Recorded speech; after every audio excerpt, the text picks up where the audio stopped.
Nawala yung ads ko guys is November 15 siya nawala. So, bumalik po siya guys. Hello everyone! Welcome back or welcome to my channel. Hello everyone! Welcome to MOC Vlog YouTube channel. Ngayon guys, ay isi-share ko po sa inyo yung content na to at alam ko na makakatulong po to sa inyo, lalong-lalo na po sa mga monetized channel. Kung paano natin madaling pabalikin yung mga ads natin na biglang nawala. So guys, dahil biglang nawala yung ads ko guys, na-experience ko to guys kasi nawala din ang ads ko. Gaya ng karamihan na na-monetize ngayong 2020. So ngayon guys, isi-share ko po sa inyo yung naranasan ko kung bakit biglang nawala yung ads ko. Sa totoo lang guys hindi ko talaga alam kung bakit siya nawala bigla yung ads ko. Kasi hindi naman ako nakatanggap ng email mula kay YouTube na may nilabag ba ako sa mga policy niya, kung may ginawa ba akong hindi niya gusto. So wala guys, wala talaga akong natanggap na email mula sa kanya. Nawala yung ads ko guys is November 15 siya nawala. So, bumalik po siya guys is November 16. Hindi po siya naabutan ng 24 hours mula ng pagkawala ng ads ko. Bumalik po siya. Nawala kasi siya guys November 15 ng 4 PM.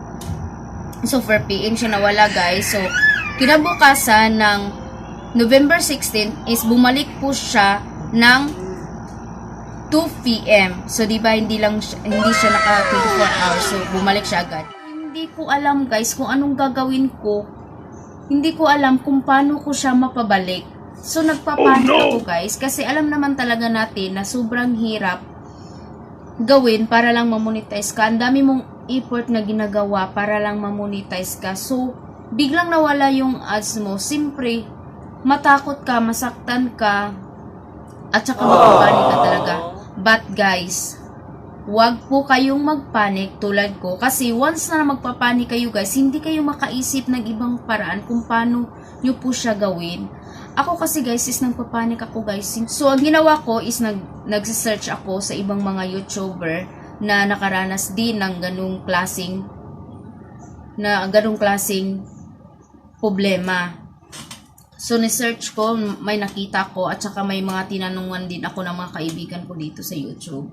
So thank God kasi tinulungan nila ako, inadvise nila ako kung paano ko yun mapabalik ng madalian. Sabi kasi ng isang YouTuber guys, hindi ko alam guys kasi sobrang gulo talaga guys. Hindi mo alam kung sino yung paniniwalaan mo, kung ano yung gagawin mo.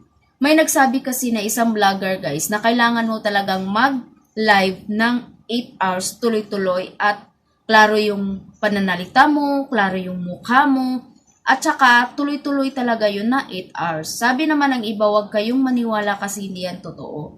So ako, gusto kong bumalik yung ads ko. So nagla-live ako bigla guys. Hindi ko alam kung ano ba yung ila-live ko. Ano ba yung gagawin ko habang nagla-live ako. So wala akong idea. So bigla akong nagla-live. Naisip mo na, sige na, mag-makeup tutorial na lang ako na live. Diba? So guys, no, wag niyo po yung gawin guys na magla-live kayo. It's okay. Ang gagawin niyo lang guys is mag-send feedback po kayo ni YouTube. Ayan guys, panoorin niyo po yung video na to guys. Alam ko, malaking tulong po to sa inyo, lalo na sa mga monetized channels. Makakatulong to sa inyo, promise. Tapusin nyo tong video na to guys until the end of the video para malaman nyo kung paano ko siya ginagawa. Ayan. So ito na nga guys, panoorin. A few moments later. So ayan guys, pumunta po kayo sa Google, sa Chrome. O kahit anong browser na meron kayo guys, or may laptop or computer kayo, kahit saan, basta mag-login kayo ng account ninyo dyan. Ayan, nakalagin na po yung account ko. Itong picture na to guys, itong profile na to, pindutin nyo po siya guys. Punta ka sa YouTube Studio. Ayan. Tapos, ito guys, ibaba nyo. Kahit hindi nyo siya ibaba guys, is makikita nyo yung send feedback. Ayan. Ayan dyan. Pindutin nyo po yan guys. Ayan po yung lalabas guys. dito sa ibabaw guys, dito, dyan po kayo mag-type kung ano yung gusto nyong ilagay, kung ano yung gusto nyong isabi kay YouTube. Pagkatapos yung isend to guys, ayan, nawala siya kasi na-send. Ayan. 3 beses kayo ditong magsisend guys. So ayan guys, napanood nyo na kung saan kayo pumunta. Kung saan kayo magsisend feedback kay YouTube. So, pumunta na kayo, 'di ba? Pumunta kayo sa YouTube channel nyo. So, pag pumunta kayo dun sa YouTube channel nyo guys, nag-send kayo, is 3 beses nyo pong isasend dun sa YouTube channel account ninyo yung send feedback. Kung ano yung mga sasabihin nyo kay YouTube. Pero guys, English yun ha. Kasi alam naman talaga natin na hindi makakaintindi ng Tagalog sa YouTube. At tapos guys, pagkatapos yung bla bla bla bla, kung ano yung isinusulat nyo, kung ano yung yung mga sinabi mo kay YouTube, huwag niyong kalimutan sa panglas guys, yung sa end na mga sinabi nyo, islagyan nyo po ng I work hard so much. Ayun, ilagay nyo yung words na yun guys, para malaman talaga ni YouTube na nagtrabaho ka talaga ng maayos, nagtatrabaho ka talaga na nagsikap ka talaga ng pagtrabaho. At ilagay nyo din yung YouTube channel ninyo. Ganun kasi yung ginagawa ko, nilagyan ko ng MOC vlog. Sinend ko ng 3 beses ako nag-send sa YouTube channel account ko. So, yung pangalawa guys, yun kasi yung mga magandang words guys na ilagay nyo ha. Yung pangalawa guys is pumunta kayo sa YouTube studio ninyo. 2 hours later. And guys, nandito na po tayo sa YouTube Studio. Pindutin lang natin ang YouTube Studio. Tapos may profile tayo na maliit na picture dyan sa ibabaw. Pindutin natin yan. At may nakalagay na dito na send feedback. Ayan, pindutin natin yan. Tapos dito nyo po yun ilagay yung mga mensahe mo kay YouTube. Ayan, dyan, kung anong gusto mong sabihin, kung ano yung gusto mong i-message kay YouTube. Dyan, at saka guys, magkatukma po sila yung message mo. Mas better guys na isulat mo siya bago ka pumunta dito sa YouTube studio mo. Para magkapariha yung sinabi mo doon sa YouTube channel mo at saka dito sa YouTube studio mo. At pagkatapos mo yan guys, pag matapos mo na yung sabihin yung mga mensahe mo kay YouTube, pwede mo na siyang i-send dito ng 2 beses. Diba nakita yun na? Paano yun gagawin sa YouTube studio? So, basta 2 beses kayo magsasend doon guys sa YouTube studio. 2 beses kayo. So, bali 5 beses po tayong magsasend ng kay YouTube. Kung ano yung bakit nawala yung mga ads natin, mga pinaghirapan natin. Huwag kayong maniwala guys na mag-live kayo ha. Yan yung gawin nyo, mag-send feedback lang kayo ni YouTube. Hindi natin talaga, guys, hindi natin akalain na bigla siyang mawala, di ba? So, listen, learn, guys. At ito pa, guys, idagdag ko na lang to sa inyo, guys. Once pala na mag-upload tayo ng videos, guys, huwag muna natin pala i-direct na public. Kasi nga, pag nag-upload tayo ng video, guys, nire-review pa kasi yan ni YouTube, yung kung ano yung bagay sa video natin nalagyan niyang ads. So, nagre-review pala siya.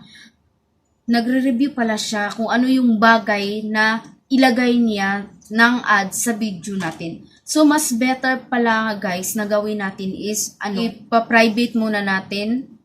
Hindi muna natin muna ipapakita sa mga tao. Bigyan muna natin siguro siya ng mga 1 oras bago natin siya i-public. So guys, naranasan ko din to guys. Lagi ako nag-a-upload kasi ng video guys. Every 2 days, guys, lagi ako nakapublic agad. Pag upload ko yan ay agad, nakapublic talaga ako agad. Nagtaka ako guys kasi may 50 views na ako. Pero walang ads na lumabas. Sayang naman yung 50 views mo na wala. Oh no! Kitain ka na sana nun. Pero walang ads siyang lumabas kasi lagi ako nakapublic. So kailangan pala guys na i-private mo muna siya bago mo muna siya i-public kasi i-review papala yan ni YT, ni YouTube yung mga video natin kung ano yung mga bagay na ads na ilagay niya. So ayun guys, nakalearn na rin ako sa wakas. Ayun po yung kailangan talaga natin gawin. Kasi pag monetize channel ka na kasi guys, ang buong akala ko, pag monetize ka na is tuloy-tuloy na yun, tuloy-tuloy na. Wala nang mangyayari sa channel mo. Magtrabaho ka na lang ng magtrabaho hanggang kaya mo. Pero hindi, mali pala guys. Ang dami mo palang pagdaanan kahit monetize ka na. Kasi ang daming effort na ginawa ko dito. Ang hirap ko na. So, ganyan ako guys. So, ay, nakakaloka talaga buhay guys, no? Pag pumasok ka pala dito sa YouTube, hindi ko talaga akalain guys kung na ang hirap pala sa mundo ng YouTube na pumasok ka. Hindi ko talaga yun inaasahan lahat guys. Akala ko sobrang dali lang ang lahat, pero nakakapagod pala, nakaka-stress din pala. Ano ba to? Pero ito na talaga, ito na yung pinasukan ko. So panindigan ko na talaga hanggang kaya ko pa. So yan guys, yan lang po yung isi-share ko sa inyo. I hope may natutunan kayo at nagustuhan nyo din yung video ko. Kasi guys, lahat po tayo, mga monetized channel na, kailangan talaga nating ingatan yung mga channel natin. So ayun guys, thank you so much for watching guys, and don't forget to like and subscribe my YouTube channel, and don't forget to click the bell button para ma-notify kayo sa mga bagong kong video. Para always po kayong ma-update o sa mga video ko guys, please i-click nyo po yung all sa notification bell para palagi po kayong updated kung ano yung mga bago kong ina-upload na mga video. So kaya guys, thank you so much for watching guys, and God bless you all, and stay free and happy and safe. Sana matapos itong bagyo na to at bumalik na sa lahat yung normal. So ayun na guys, thank you so much. Bye! See you on my next vlog guys. Bye-bye!